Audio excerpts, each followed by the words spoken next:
So anyway, getting into the questions here. Good Stick has the first question, which I know is the hot topic here this week. Thoughts on the Jaguar ad?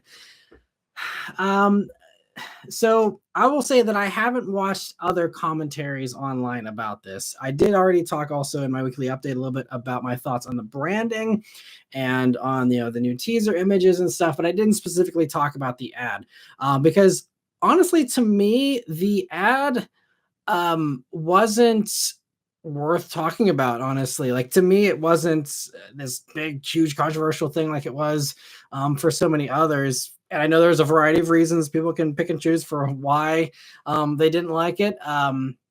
But, I think now seeing that everyone had reactions about it, I think what I can say is the ad is absolutely a success because we're all talking about it.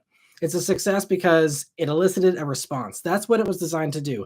That ad was not designed to sell cars. There's no car in the picture, and that's deliberate because it's building hype. Because if they did no press and then, this car dropped in Miami on December 2nd, and us enthusiasts, we know about it, but they already knew that we were going to be following this. We already are interested in it.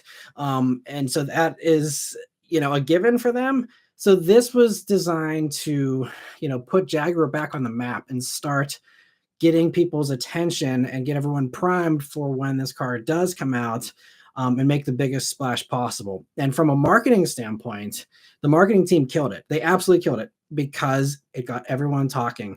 Just like any other Super Bowl ad, any other big budget ad, some of them go for cheesy jokes or whatever to, if they want to play it safe. But the ones that really want you to, talk about it, they're not playing it safe. It's not some feel good ad. It's going to be something that's bold and different and shocking. And that's exactly what that ad did. It's like, well, what is this about? This is confusing. Why, what does this have to do with Jaguar? And that's exactly, I think, the point. The point is it's not going to have any heritage ties. It's not going to have anything that we've seen before. And, I think they're going to be fine. I think even if the branding's weird, and even if the marketing, if you don't like the commercials, the car looks badass. It looks super cool. I mean, we saw it just in camo. Super long hood, blocky front end that looks like it's off a Rolls Royce. Really blocky. It looks like something out of like the Batman animated series or some crazy thing like that to me. I mean, obviously, again, it's going to be an EV. Most likely, maybe they'll surprise us like Scout did and have some kind of range extender thing or some kind of, audible that they have called at the last minute because they realize maybe they can't survive as just an EV only brand. I don't know. But, I think that it's going to be awesome. And, as many of you know, I am a fan of Jaguar, but I at least want to hear them out. I want to see the car. I want to, see what ends up coming out of this, and not just some people are saying, oh, the entire brand, I've given up hope after seeing one 15-second ad or something that's clearly artsy, that's clearly supposed to be over the top. That's it's not a serious ad. So yeah, that was just kind of strange to see all this backlash when I watched it, and it literally like went in one ear and out the other from a like visual standpoint of just being like, oh, okay, that's they're trying to be bold and different, just like the branding is bold and different. Everyone's being like, oh, this is weird with the font. This is weird with, the teasers. Everything is supposed to be mysterious and weird deliberately. Because again, so I'll move off this rant soon. But, Jaguar has proven that the heritage thing doesn't work for them.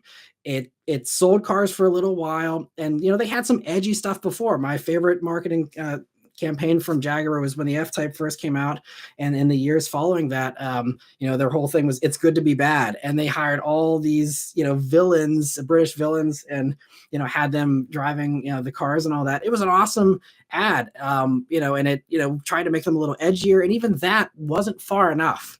Even that, sure, F-Type did okay, but Jaguar's in the position they're in now because of that, because of the heritage, because they made really good cars that were good looking, in my opinion, that were really fun to drive from everyone that I've driven. The quality is the thing I think kind of hurt them a lot. And the fact that they just weren't the usual top 3 luxury brands that everyone always wants for their badge bragging rights. And so, if Jaguar had continued with classy, sophisticated, British, pipe smoking, well manicured hair, old white guy kind of appearance. Like, that's not going to sell cars. They would have just continued their decline, and there would have been no reason to do the rebrand. The rebrand was supposed to be bold and daring, and that marketing fits that perfectly, in my opinion. So that's my 2 cents on the Jaguar thing. I'm happy to do follow up if people want to discuss more, but I spent about 5 minutes here on that, so hopefully that's enough, and I didn't piss too many people off with my thoughts. But that's my take on the Jaguar ad.